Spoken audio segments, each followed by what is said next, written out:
परो वेत्ति।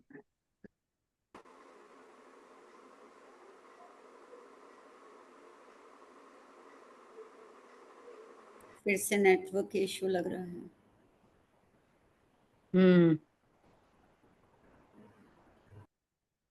नहीं सुनाई दिया। नहीं।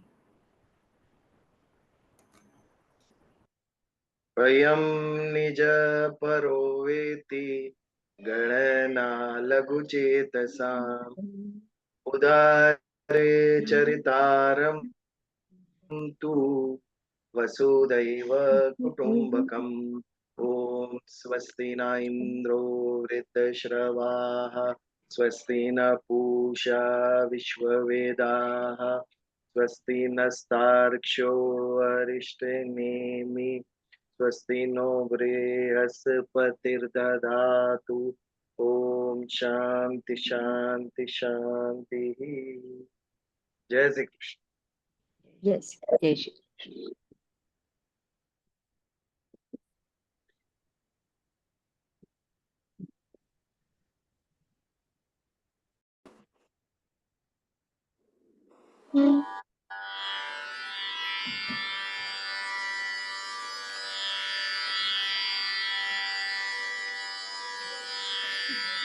जय श्री कृष्ण। श्रावण महीना, श्रावण के अवसर पर मैंने सोचा दैट एक भजन किया जाए शिव जी का, one of my favourite bhajan, so I try.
बहुत सुंदर, बहुत बहुत सुंदर। सरस, बहुत सुंदर।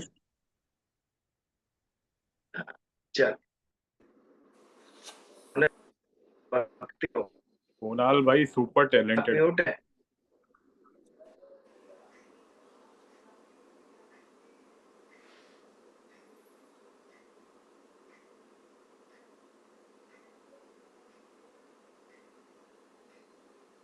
आरंभ कीजिए सोनल जी, आपका म्यूट है।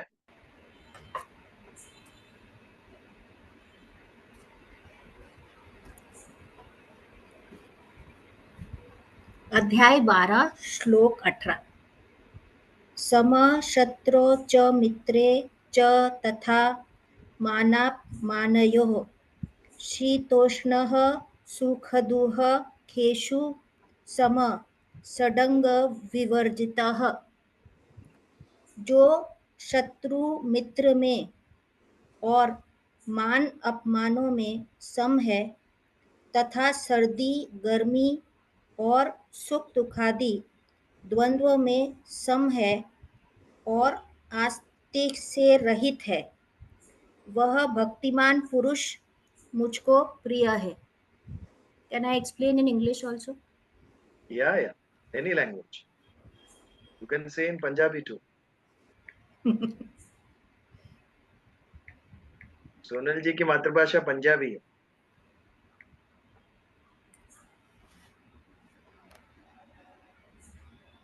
नेक्स्ट टाइम पंजाबी में एक्सप्लेनेशन ट्राई करूंगी, आज इंग्लिश में। Would be a Punjabi from you.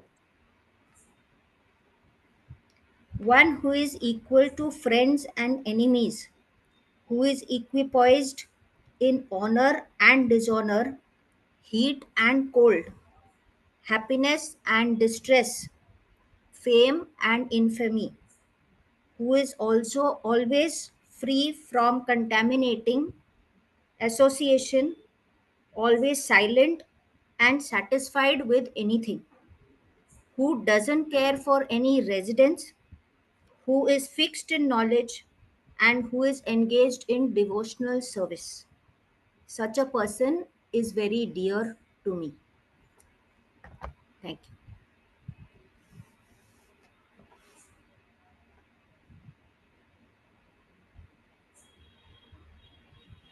नौवे अध्याय पे हम विचार कर रहे हैं, राज विद्या राज्य गुह्य योग।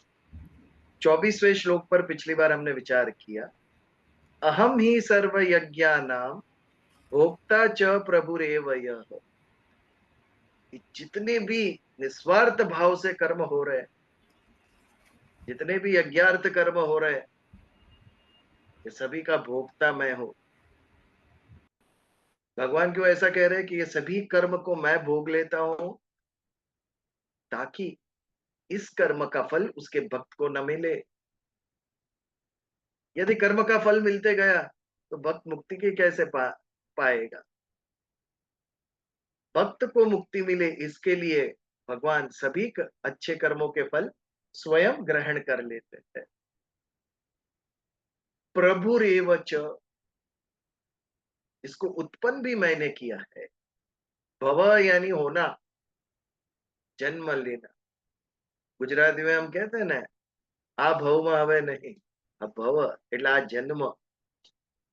जन्म लेना, उत्पन्न होना। प्र यानी अच्छी तरीके से। तो ये सारा विश्व जो उत्पन्न हुआ है अर्थात द मैटर, द जड़ तत्व, ब्रह्मांड सृष्टि, वो मैंने की है, वो मैं हूं। और इस जड़ तत्व के अंदर जो क्रिया है यानी कर्म, उसके जो फल है वो भी मैं ग्रहण करता हूं। हम वैश्वानरो भूत्वा प्राणी नाम देहमाश्रित। आपको लगता है कि आपने खाया, आपने नहीं खाया है। आपके पेट में, उदर में वैश्वानर अग्नि के स्वरूप में मैं बैठा हूं। जब उसको खाने के लिए कुछ भी नहीं होता है तो वो अग्नि भूख के स्वरूप में हमें संकेत देती है, और जब हम खाना खाते हैं तो वो अग्नि शांत होती है। ये अग्नि है जो हमने खाया हुआ उसका पाचन करती है, और जिससे हमें शक्ति मिलती है, जिससे रक्त बनता है।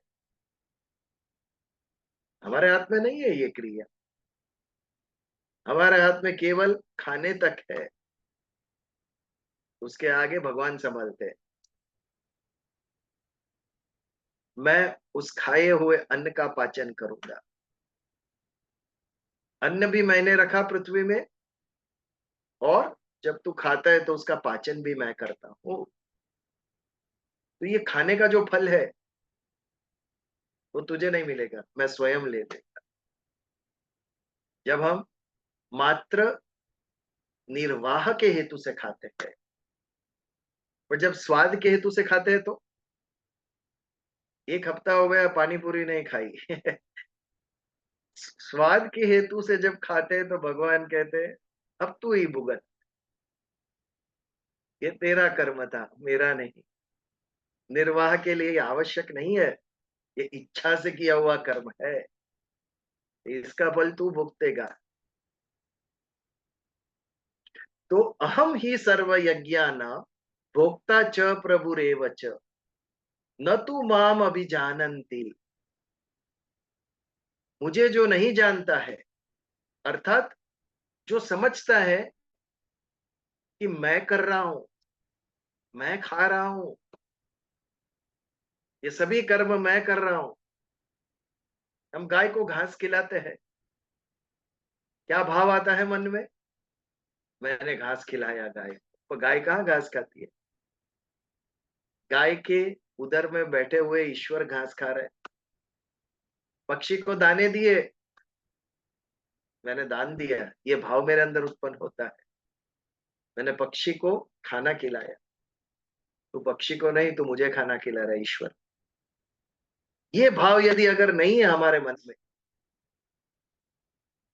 ये सभी कर्मों के उद्भव करता ईश्वर है, ये सभी वस्तुओं को ईश्वर ने उत्पन्न किया है, और वो सभी उसी को पहुंच रहे हैं।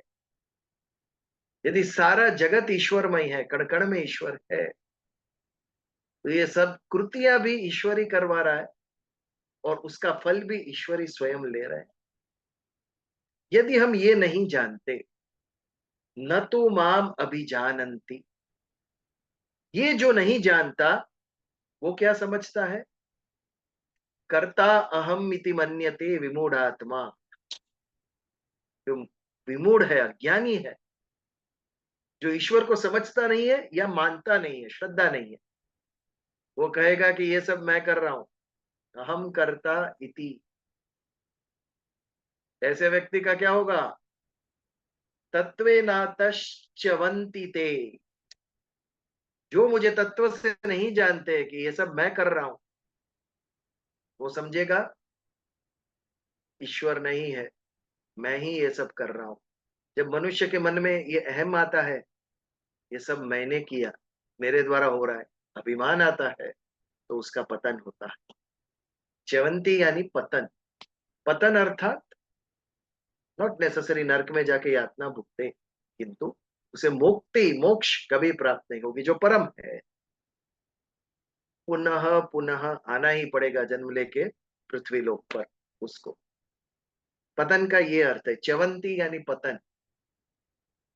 तो ईश्वर को नहीं मानते, स्वयं कर रहे, ये भाव जिसके अंदर है, तो फिर उस कर्म का फल भी तू ही भुगत। और ये फल जब तक तेरे अकाउंट में जमा है, तब तक पुनः पुनः जन्म लेकर मृत्यु को अधीन होना ही है तुझे। तो ईश्वर को जानना ये परम बात है। मैं निमित्त हूं, मेरे द्वारा ये कृति हो रही है, ये बात जानना अति आवश्यक है। समझना, ईश्वर तू करा रहा है, मैं जो बोल रहा हूं भगवान आप मेरी वाणी को प्रकाशित कर रहे हैं, आप मेरी बुद्धि में ये विचार डाल रहे हैं, मेरे मुख में ये शब्द आपने डाले। अगर मैं फ्लूट भी बजाता हूं तो भगवान आपके आशीर्वाद से बजा रहा हूं। कोई भी हो, गाना गा रहा हूं तो आपके आशीर्वाद, आपकी इच्छा थी, आपके आशीर्वाद थे, आपके अनुग्रह थे, इसके लिए मैं ये कर सका। जब ये भाव से हम कर्म करते हैं तो फिर उस कर्म का फल हमें लगता नहीं है। गुरु पूर्णिमा में इतने परफॉर्मेंस हुए, इतनों के मन के पीछे ये भाव था, भगवान ये टैलेंट तूने मुझे दिया, ये आशीर्वाद तूने मुझे दिया है और वो मैं तुझे अर्पण कर रहा हूं। मैं हमेशा कहता हूं ये भाव से आप परफॉर्म कीजिए। यदि ये भाव नहीं है तो आप स्वयं की वाहवाह करने के लिए कर रहे हैं। अगर ये भाव है तो ये आपकी आध्यात्मिक कृति है।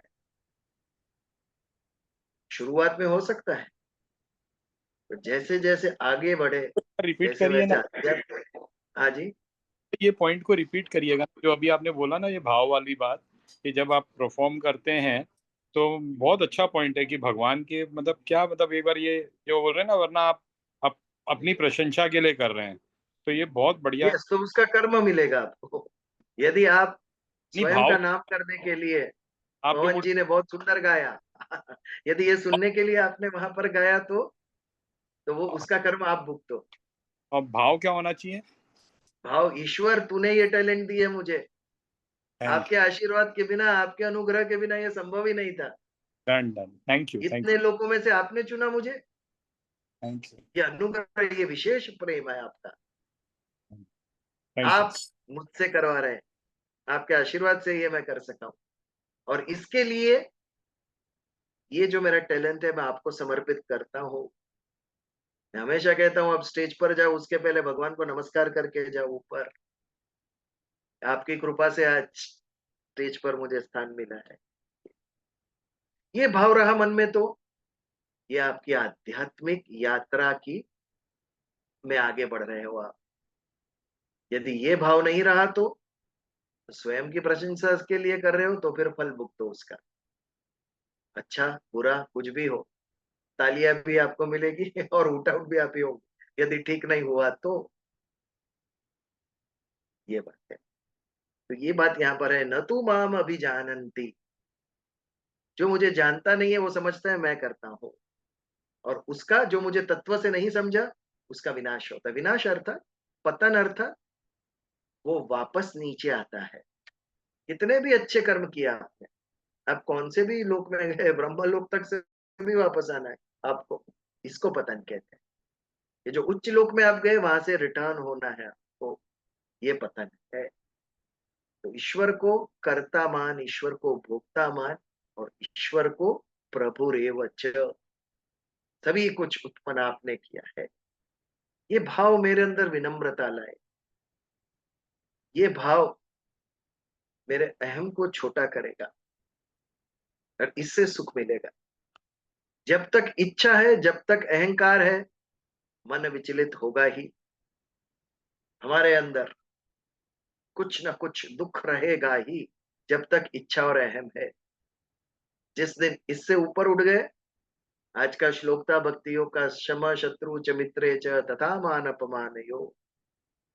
मान और अपमान से ऊपर कौन उठ सकता है? जिसका अहम शून्य हो गया है, वही मान और अपमान से ऊपर उठ सकता है। शत्रु और मित्र, हमें इच्छा क्या होती है? मित्र को मिले और शत्रु से दूर रहे, जिसके लिए समान है। ये समझने के लिए बहुत आसान है, लेकिन अनुभव के लिए अति कठिन। रहकर दिखाओ मुझे मित्र और शत्रु में समान। बहुत बड़ी परीक्षा है आपकी, दोनों को समान भाव से देखना। बोलने के लिए, समझने के लिए अति आसान, करने के लिए अति कठिन। तो ये बात है। अहम ही सर्व यज्ञानां भोक्ता च प्रभुरेव च, न तु माम अभिजानन्ति तत्त्वेनातश्च वन्ति च। चवंती यानी उसका पतन होता है। ये था हमारा 24वां श्लोक। आगे बढ़ते हैं। जो ईश्वर को नहीं मानता, अर्थात ईश्वर की उपासना नहीं करता, अन्य देवताओं की करता है। क्यों करता है अन्य देवताओं की उपासना? ताकि अन्य देवताओं से उसे कुछ सुख मिले, कुछ फल मिले, कुछ आशीर्वाद मिले, वरदान मिले उसे। ज्यादातर मनुष्य की यही इच्छा होती है, मैं सुखी हूं, मेरी 7 पीढ़ी सुखी हो। सुखी होना यानी धन प्राप्त हो मुझे, आर्थिक सुख, मटेरियलिस्टिक सुख। आज मेजॉरिटी पब्लिक यही मांगती है ईश्वर के पास। अलग अलग देवताओं का व्रत, उपवास, पूजा, ये सब के पीछे कुछ ना कुछ कामना है। तो ये श्लोक में 25वें श्लोक में भगवान कहते, तू जिसकी उपासना करेगा वो तुझे प्राप्त होगा। मेरी उपासना नहीं कर रहा है, अन्य की करेगा तो वो तुझे प्राप्त होगा। 25वां श्लोक, यान्ति देवव्रता देवान पितृन्यान्ति पितृव्रताः भूतानि यान्ति भूतेज्या यान्ति मध्याजिनो अपि माम। सिंपल श्लोक। यान्ति यानी प्राप्त होना, देवव्रता देवान, जो देव के लिए व्रत रखते हैं वो किसको प्राप्त करेंगे? उस देव को प्राप्त करेंगे। व्रत यानी व्रत में एक नियम होता है। इसे पिछली बार थोड़ा कंफ्यूजन था, अविधि पूर्वक। ये अविधि पूर्वक यानी क्या? कनक बेन ने कहा अज्ञान, बराबर है, एग्जैक्ट। जिसको ज्ञान नहीं है कि ये विधि कैसे करने की, वो ही उस विधि को ठीक से नहीं करेगा और उस क्रिया को अविधि पूर्वक यानी अज्ञान पूर्वक वो उल्टा करेगा। हनुमान को जल चढ़ाएगा और शिव को तेल चढ़ाएगा। यदि हमें पता नहीं है कि शिव को जल और हनुमान को तेल चढ़ता है और हम उल्टा कर दे तो इसे कहेंगे हमने अविधि पूर्वक पूजन। बट ये अविधि के मूल में क्या है? अज्ञान है। कि जल शिव को चढ़ता है ये पता नहीं है, तेल हनुमान जी को चढ़ता है ये पता नहीं। तो अविधि पूर्वक क्यों होता है? जब अज्ञान होता है तभी अविधि पूर्वक होता है। तो जो देव व्रत है, हर एक देवताओं के अलग अलग अलग व्रत है। देवता आपकी परीक्षा लेते हैं, ऐसे ही वरदान देते नहीं है। दे विल टेस्ट यू कि मेरे लिए ये कर सकेगा वो, तो फिर उसको मैं ये वरदान देता हूं। तो जो देवताओं का व्रत करेगा नियम पूर्वक, विधि पूर्वक, उन्हें देवता प्राप्त होंगे। गोकुल वृंदावन में लोग किसका पूजन करते थे? इंद्र का पूजन करते थे। तो इंद्र क्या आशीर्वाद देते थे? वर्षा का आशीर्वाद देते। यदि बारिश ही नहीं हुई, घास वृक्ष वनस्पति कुछ उगे ही नहीं, तो उनकी जो गाय थी वो क्या खाएगी? खाएगी नहीं तो दूध कहां से देगी? उनका जीवन गाय के दिए हुए दूध पे चलता था। गोकुल में सब ग्वाले थे। तो इंद्र की पूजा किस हेतु से करते थे? इंद्र से वर्षा प्राप्त हो, ये वरदान के लिए वो इंद्र की पूजा करते थे। तो इस प्रकार हमारे मन में जो भी कामना हो वो पूर्ण करने के लिए यदि ज्ञान की आकांक्षा है किसी को, तो मां सरस्वती का पूजन करेंगे। संपत्ति की यदि आकांक्षा है तो महालक्ष्मी का पूजन करेंगे। ऐसे विविध देवताओं से विविध विविध वस्तु मांगने के लिए हम उनका उस विधि पूर्वक, उनके व्रत के द्वारा हम उनका पूजन करते हैं। यदि स्वर्ग लोक चाहिए तो स्वर्ग के राजा इंद्र है, इंद्र की अनुमति चाहिए। बिना अनुमति गए तो त्रिशंकु की तरह बाहर आ जाएंगे हम, और हमें बचाने के लिए तो कोई विश्वामित्र भी नहीं है। तो इंद्र की पूजा करनी पड़ेगी अगर स्वर्ग चाहिए तो आपको।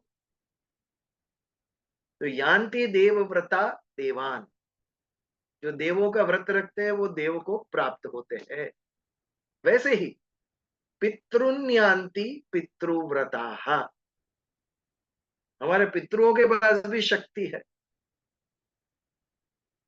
उनके आशीर्वाद से भी हमें बहुत कुछ प्राप्त होता है। अगर हमसे कुछ क्षति हो गई तो, भूल हो गई तो पितृदोष भी आ जाता है। आप यदि एस्ट्रोलॉजी में बिलीव करते हैं, जन्माक्षर में। तो कभी आपने सुना होगा कि ज्योतिष कहते कि इनकी कुंडली में पितृदोष है, यानी कोई पितृ नाराज है अभी तक। तो पितृदोष निकालने के लिए आपको विधि करनी पड़ेगी। ये करेंगे आप तभी पितृदोष आपका जाएगा। एक पिक्चर आई थी भूतनाथ, अमिताभ बच्चन की। आई डोंट नो आपने देखी है नहीं, बहुत सुंदर थी। उनकी मृत्यु के पश्चात जब क्रियाएं नहीं हुई थी तो फिर उनकी आत्मा उसी घर में भटक रही थी। जब तक वो विधि ना हुई तब तक वो उस घर में किसी को रहने नहीं देते थे। तो पितरुओं का यदि आशीर्वाद चाहिए तो पितरुओं को प्राप्त करने के लिए, खुश करने के लिए जो व्रत है वो व्रत करने पड़ेंगे। हमारे शास्त्रों में ये सभी के विधि विधान है। जो आपको चाहिए वो मिलने के लिए अरेंजमेंट करके रखी है भगवान ने। तुझे क्या चाहिए बोल। मेरा मन कैसा है, इतना संकुचित है। मैं खाली सुख सुविधा के साधन मांगता रहा ईश्वर से। मुक्ति मिल सकती है ईश्वर को भगवान का ये करने से, उसके तरफ कभी लक्ष्य गया नहीं मेरा। शॉर्ट टर्म गोल्स, ये जीवन में मुझे इतना मिले। लॉन्ग टर्म गोल्स नहीं था, मुक्ति प्राप्त हो मुझे। तो पितृयान्ति पितृव्रताः, जो पितृओं की सेवा करेगा, जो पितृओं का व्रत रखेगा, वो पितृलोक को प्राप्त होगा, पितरों का आशीर्वाद प्राप्त होगा उसे। बट पितृलोक में भी स्थान पाकर अगेन आना तो है ही हमें वापस। वो आपने जो व्रत रखा उसका जितना पुण्य था वहां तक रिटर्न टिकट है, ये कभी वन वे टिकट नहीं है। बाकी सभी लोक में आपको आना ही है रिटर्न वापस वहां से। तो यान्ति देव व्रता देवान पितृन्यान्ति पितृव्रताः भूतानि यान्ति भूतेज्याः, भूत प्रेत पिशाच इनकी भी उपासना करने वाले हैं, अघोरी तांत्रिक मांत्रिक। उल्लेख है उनका भी, जो स्मशान में जाकर काली विद्या जिसे कहते हैं ब्लैक मैजिक, और वो सीखते हैं। यदि आपको उसका आकर्षण है, कोई उस मार्ग पे चल रहा है और विधि पूर्वक उनकी भी पूजा करता है भूत पिशाच के स्मशान में जाकर, वो उनके लोक को प्राप्त होता है। भूतानि यान्ति भूतेज्या। तो कोई देवलोक प्राप्त करता है, कोई पितृलोक प्राप्त करता है, कोई भूतलोक प्राप्त करता है। अपनी इच्छा के मुताबिक हम उनका व्रत रखकर उनको प्राप्त कर सकते हैं। अंत में भगवान कहते हैं ये श्लोक, यान्ति मध्याजिनो अपि माम, जो मेरी उपासना करते हैं वो मुझे प्राप्त करते हैं। पहले 3 अलग अलग मटीरियलिस्टिक एंगल से कहा, आप इसको पूजा करोगे तो ये मिलेगा। अंत में कहते हैं जो मेरी पूजा करेगा उसे मैं प्राप्त होऊंगा। सबसे ऊपर जिसको ईश्वर प्राप्त हुए उनको वापस आने की आवश्यकता नहीं है। तो हमें फल चाहिए इसी जन्म में। हमने जो व्रत उपवास किया उसका रिजल्ट चाहिए, शॉर्ट साइटेड। मोक्ष मिलेगा कि नहीं किसने देखा है? पुनर्जन्म नहीं मिला, ये देखने के लिए पहले मरना पड़ता है। भरोसा नहीं, विश्वास नहीं। इसके लिए हम नारायण की पूजा नहीं करते, उनसे मुक्ति क्या वरदान नहीं मांगते, क्योंकि पता नहीं मिलेगी कि नहीं, इस जन्म में मिलेगी कि अगले 25 जन्म के बाद मिलेगी, ये पता नहीं। अज्ञानी लोग जिसको श्रद्धा नहीं है, वो इस लोक में सुख सुविधा के साधन मांगते रहेंगे ईश्वर से, और वो उनको प्राप्त करेंगे। तो यान्ति देवव्रता देवान पितृर्यान्ति पितृव्रताः भूतानि यान्ति भूतेज्या यान्ति मध्या जिनो अपि माम्। जो मेरी उपासना करेगा वो मुझे प्राप्त करेगा। ये था 25वां श्लोक हमारा। इसके ऊपर कोई प्रश्न?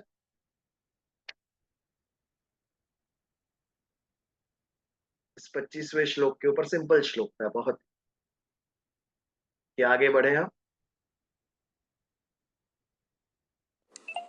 विजय, ये जो हमने बताया कि अघोरी जो प्राप्त करना चाहते हैं, so but they worship lord Shiva, right? तो रास्ता वही है, या फिर वो सिर्फ भूत पिशाच के पीछे ही पड़ते हैं, या वो शिव की को भी वर्शिप करते हैं, अन्य को भी वर्शिप करते हैं वो लोग, लेकिन उनका जो हेतु होता है वो पवित्र नहीं होता है।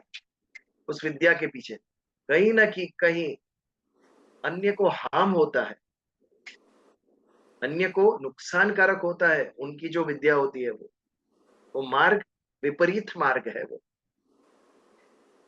समाज में एक्सेप्टेड नहीं है, क्योंकि उससे लोगों का नुकसान होता है, अन्य लोगों का भला होने का मार्ग नहीं है।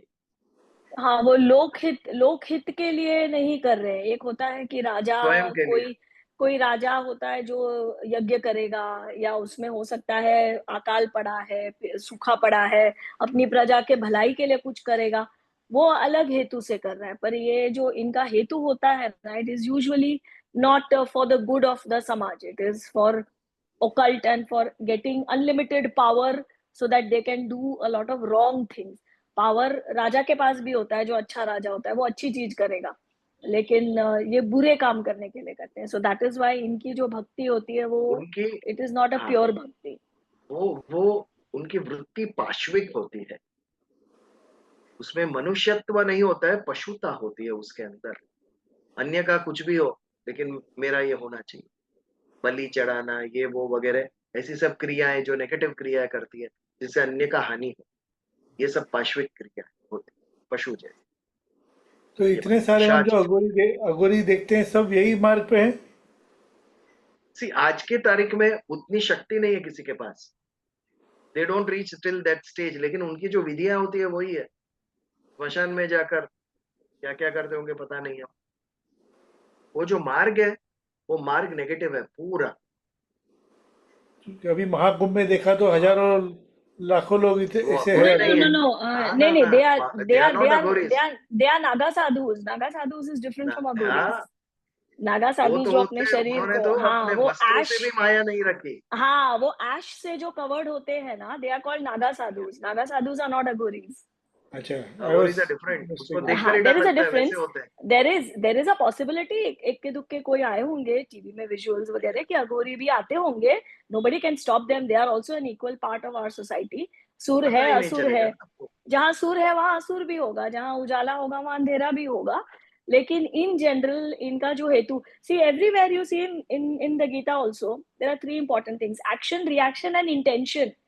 जिस इंटेंशन से आप वो एक्शन कर रहे हो वो भी इक्वली इंपॉर्टेंट है। तो every step of the way ये तीनों चीजों को ध्यान देना है अपने को।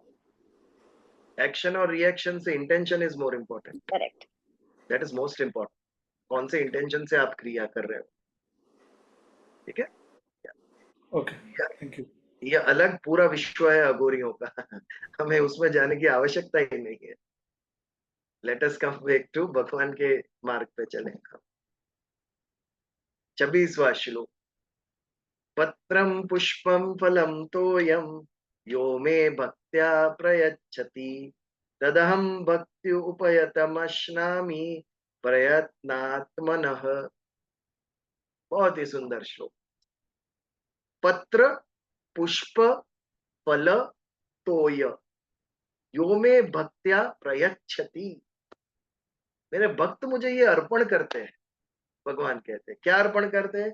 पत्र, बेली पत्र, तुलसी पत्र, पुष्प, अलग अलग प्रकार के फूल, फल फल अर्पण करते। और तोय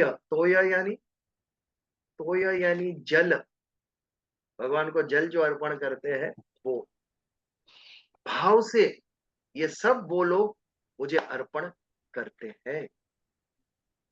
भगवान ने कहीं भी नहीं लिखा सोना चांदी हीरे मोती ये मुझे अर्पण करो।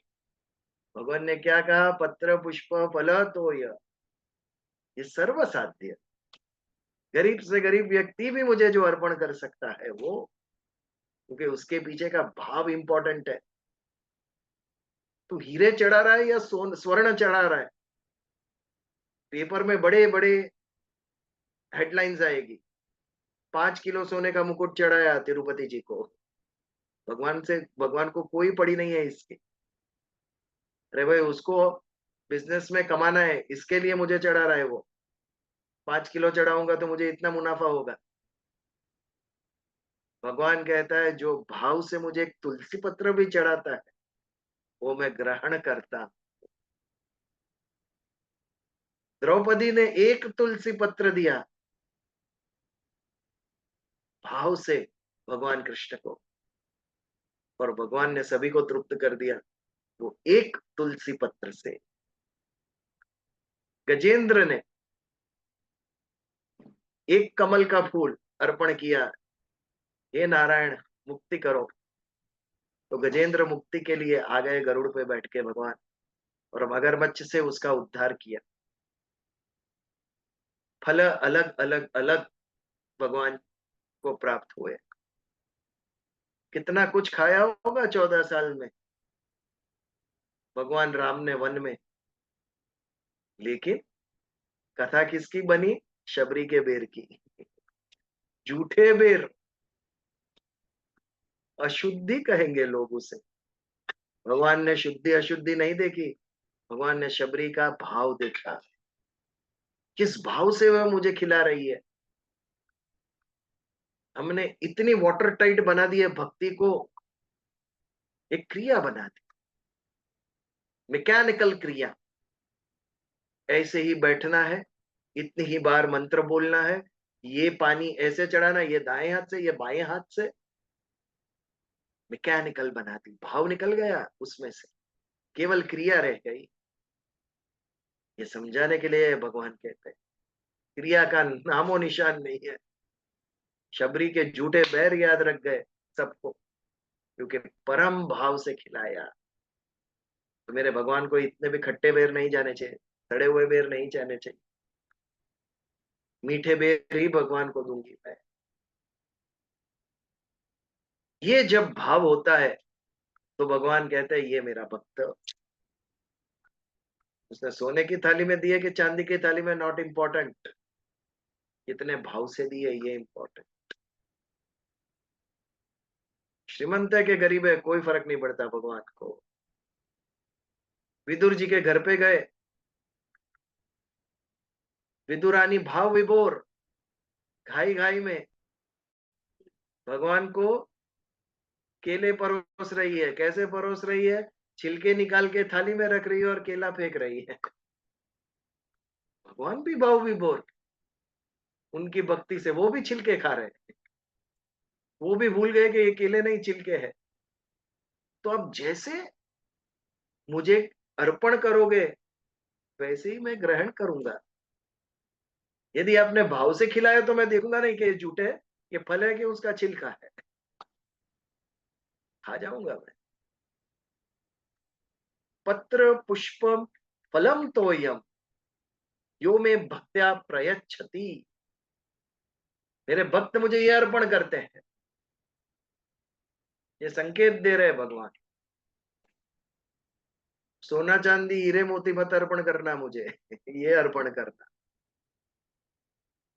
क्योंकि जब सोना चांदी अर्पण करते हैं तो कहीं हमारे भाव में कमी आ जाती है और अहम बढ़ जाता है। ये सोने का मुकुट मैंने चढ़ाया, नाम तो कभी मत देना मंदिर के ऊपर। जितनी बार मंदिर में जाओगे भगवान को बुरा ही नाम देखोगे यहाँ पे। प्यार से चढ़ाओ, खाली जल चढ़ाओ बट प्रेम से। खाली एक पत्र अर्पण करो, बिली पत्र, श्रावण मास है, बट प्रेम से करो। तो पत्रम पुष्पम फलम तोयम यो में भक्त्या प्रयच्छति। मेरे भक्त मुझे ये सब अर्पण करते हैं। तदहम भक्त्यु उपयत अश्नामि प्रयतात्मनः। तद अहम भक्त उपयत अश्नामि। अश्नामि यानी खाना। ये जो भक्त, उपयत यानी गिफ्ट देना, उपहार। ये जो भक्त प्रयतात्मनः यानी जो मुझ में तल्लीन हुए भक्त। विदुर जी की पत्नी शबरी कितने तल्लीन हो गए थे। राम आए मेरे घर पे, कृष्ण आए, मन इतना ईश्वर में था कि काम भूल गए। सही गलत कोई भान नहीं रहा उनको कि ये मैं क्या ईश्वर को अर्पण कर रही हूं। तो ये जो मुझे उपयतम प्रयत्नात्मनः, जो मुझ में तल्लीन हुए भक्त जो मुझे अर्पण करेंगे, अश्नामी, मैं वो ग्रहण करता हूं। अश्नामी यानी खाता हूं, लेकिन यहां पर खाना पीना ग्रहण करना सब कुछ आ गया। इसके पीछे इंपॉर्टेंट क्या है? भाव इंपॉर्टेंट है। इसीलिए मैं उच्चारण पे कभी भी जोर नहीं देता। भले ही श्लोक में थोड़ा उच्चारण आपका ऊपर नीचे हुआ, गलत भी पढ़ दिया आपने, भाव देखो उसके पीछे का। आप परफेक्ट पढ़ रहे हो लेकिन इतना भी भाव नहीं है, उसका कोई अर्थ नहीं।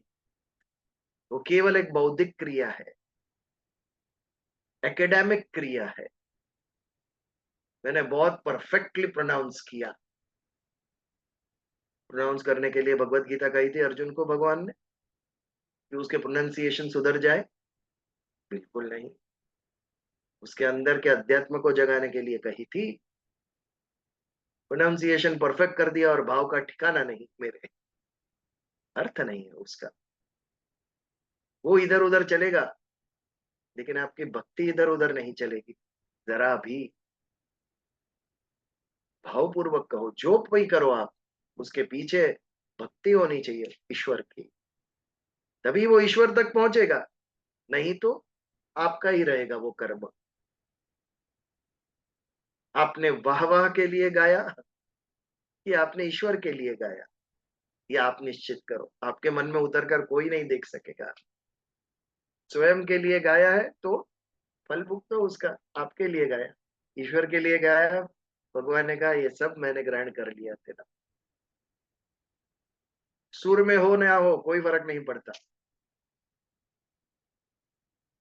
बच्चों ने हनुमान चालीसा पढ़ी, क्या कोई क्षति नहीं हुई होगी उसके अंदर? हुई होगी, कोई फर्क नहीं पड़ता। कितने भाव से बच्चे बोल रहे हैं, गा रहे हैं, ये इंपॉर्टेंट है।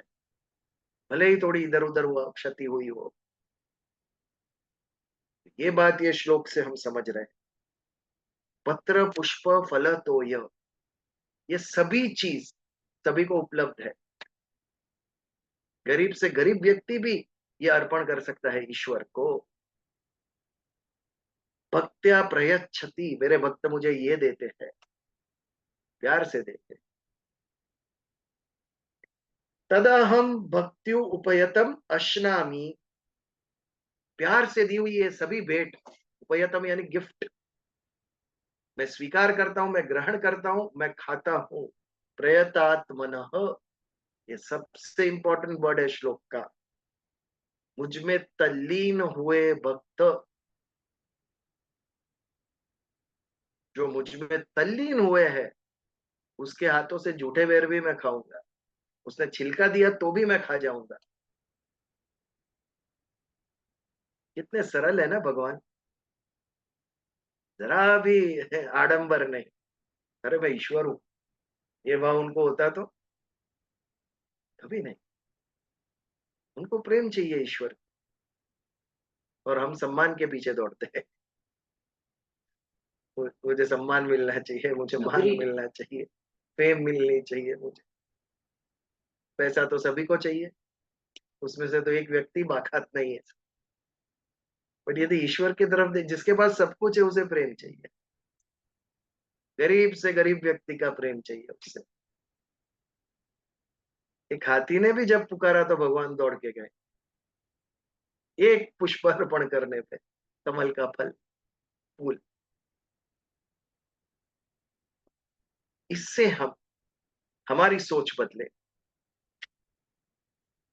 भगवान जैसे हमें बनना है ना। सत्गुण किसे कहेंगे? ईश्वर के गुण मुझ में आए, वो सत्गुण। ईश्वर का गुण है सहृदय, विनम्रता।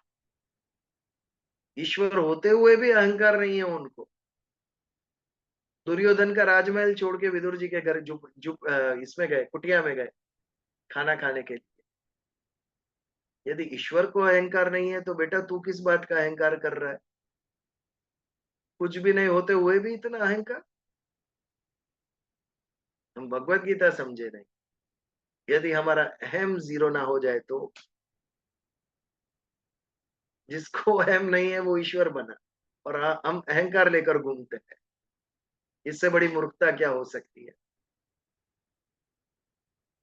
बहुत ही सुंदर श्लोक है ये। पत्रम पुष्पम फलम तो यम यो में भक्त्या प्रयच्छति।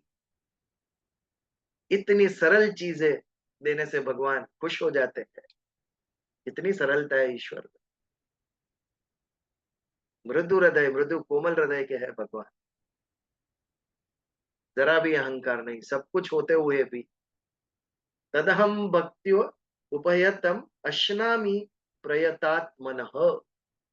जो प्रेम से देते हैं मुझे, वो सब मैं ग्रहण करता हूं, क्योंकि वो मुझ में तल्लीन हुए भक्तों ने दिया है।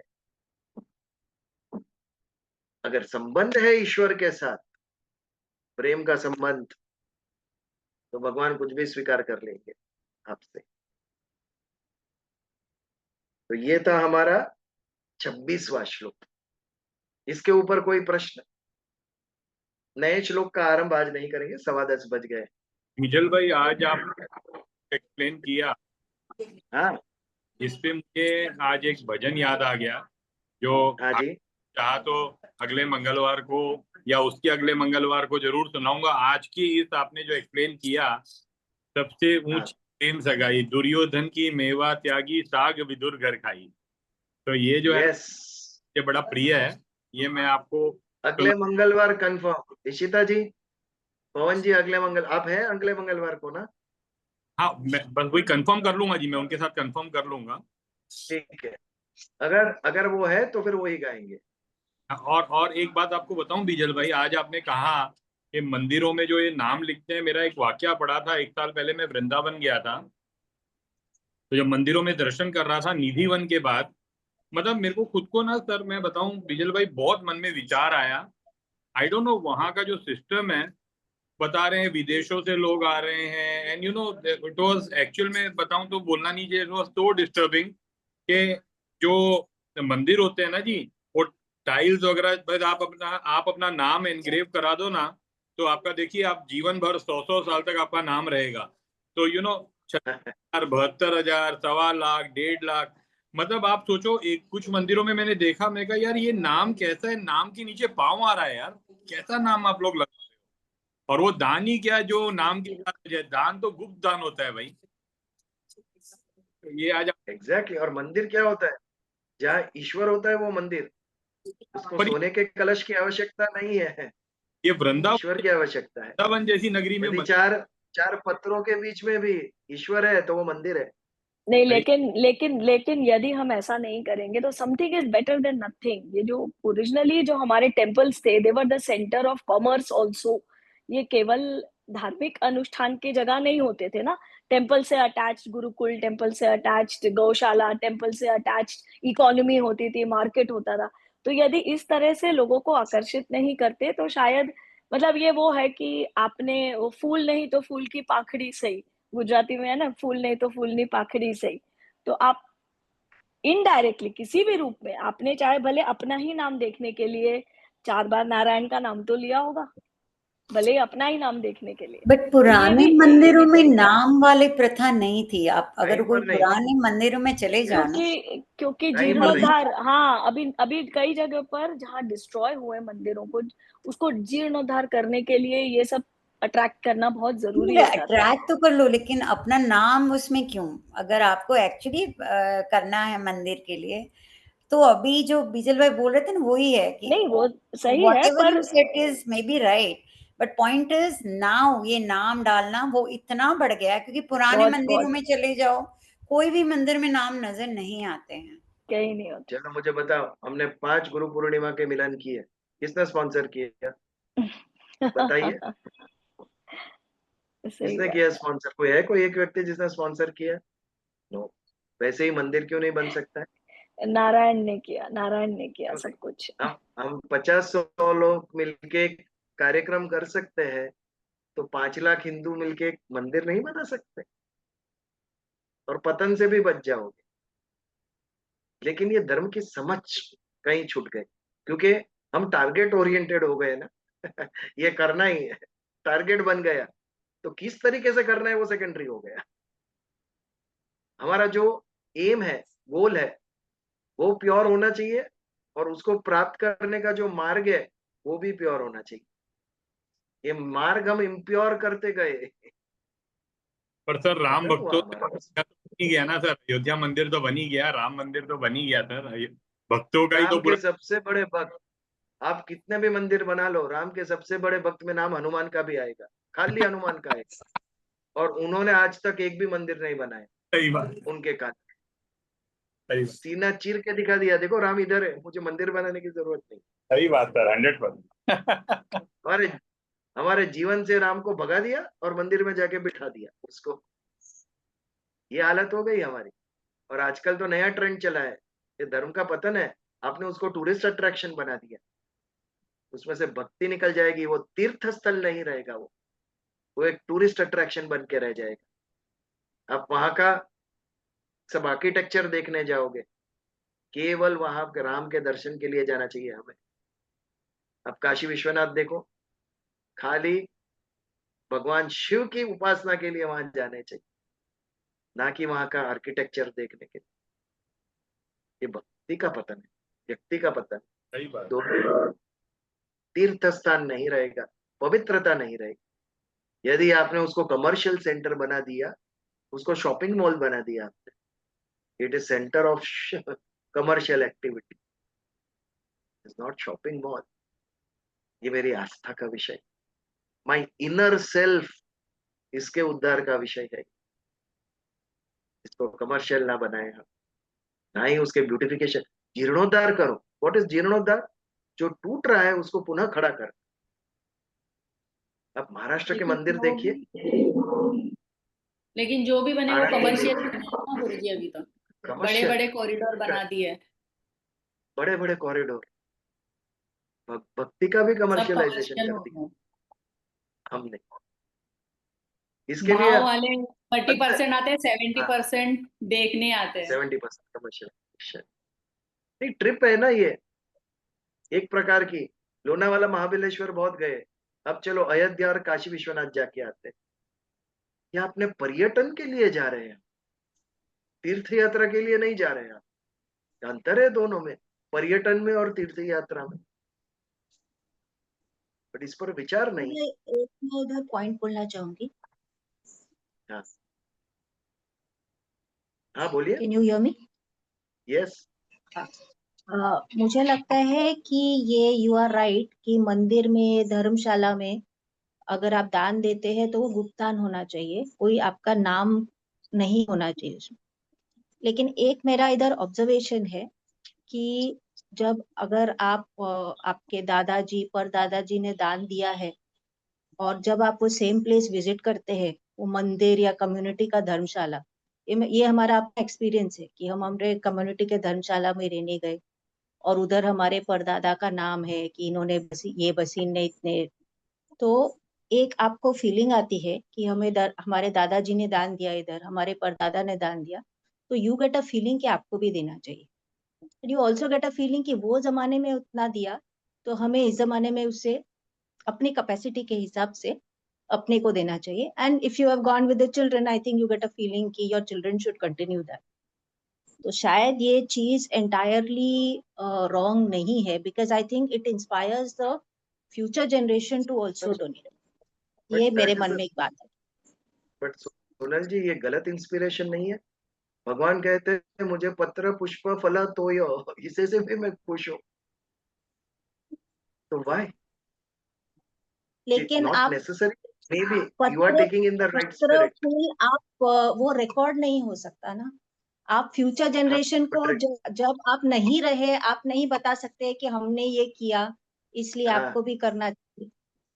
ये नहीं, नहीं हो पाएगा. दैट इज, वो हमारी ये है, शॉर्टकमिंग है कि अपने बच्चों को वो संस्कार हम नहीं दे सके. नहीं, और हम कि बहुत हमने हद जो तक हमारे बाप दादाओं ने जो कार्य आरंभ किया था वो कंटिन्यू करना है हमें.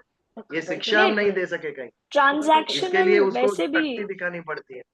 पर धर्म को कुछ हद तक थोड़ा ट्रांजैक्शनल भी हो गया है ना. यदि मेरा ये कार्य होगा तो मैं वहां पर एक बेंच बनवाऊं, मेरा ये कार्य होगा तो Yes. कहीं ना कहीं वो ट्रांजैक्शनल फीलिंग आ ही गई है. बार्गेन हो गया, जैसा ईश्वर के साथ बार्गेनिंग चालू कर दी जैसा है. जैसा कि अब भाई जो लक्ष्मी जी की अनुष्ठान करते हैं तो वो लक्ष्मी जी को भी कुछ एक उनका ट्रांजैक्शन की इच्छा तो होगी उनके माइंड में कि आप हमारे ये, मैं संतोषी माता का कोई व्रत करता है या कोई किसी स्पेसिफिक, मैं सवा मणि कराऊं हनुमान जी की, तो उसके पीछे कोई एम्बिशन या कोई ट्रांजैक्शन वाली फीलिंग होती है. So like we were saying कि मे बी 30% पीपल गो आस्था से, बचे हुए 70% हो सकता है ट्रांजैक्शनल इंटेंशन से ही जाते होंगे. किसी को एक्सपीरियंस पाना है, किसी को कोई वरदान पाना है, किसी को कोई बेनिफिट पाना है, किसी को कोई आशीर्वाद पाना है. तो हर एक का कोई ट्रांजैक्शनल वो होता ही है. पर अगेन लाइक आई सेड, ये इतना बड़ा समाज है कि एक सिंगल विचारधारा में हम रह नहीं सकते इसमें. सत्संग का यहाँ समापन करो.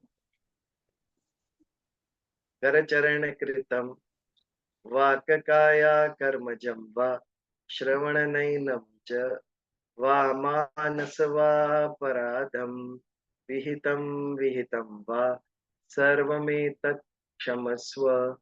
जय जय जय करुणाब्दे श्री महादेव शंभु. ओम शांति शांति शांति. जय श्री जय श्री कृष्ण. जय श्री कृष्ण. વિજલભાઈ નેક્સ્ટ વીકે હું બ્રહ્મ નિર્વાણ દેસાઈ કરીશ. हाँ श्योर. તમે આવી ગયા દિવ્યાબેન?